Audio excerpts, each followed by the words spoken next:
Hello ছোট্ট বন্ধুরা, তোমরা কেমন আছো? আমি ঋতুপাল। আমি তোমাদের আজকে সুন্দর মজার একটি গল্প পড়ে শোনাবো। গল্পটির নাম হারানো বল। চলো গল্পটি পড়ি। বিকেল হতেই সবাই হাজির।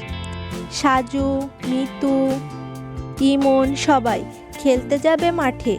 জামি বলল, দাঁড়াও, বল নিয়ে আসি, বলেই ছুটে গেল ঘরের ভিতর।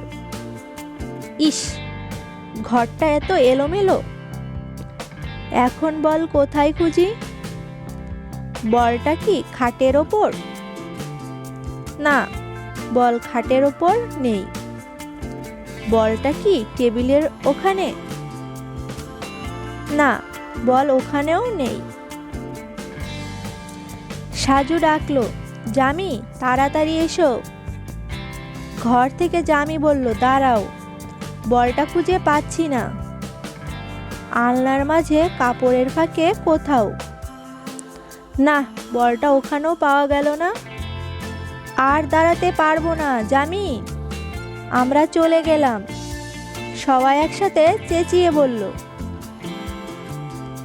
নিজের ওপর জামির খুব রাগ হলো, বলটা পাওয়া গেল না। তবে ঘরটা এখন বেশ গোছানো হয়েছে,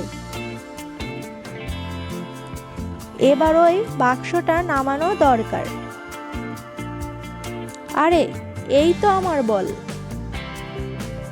পরের দিন আর সময় মতো খেলতে পারছে সবাই।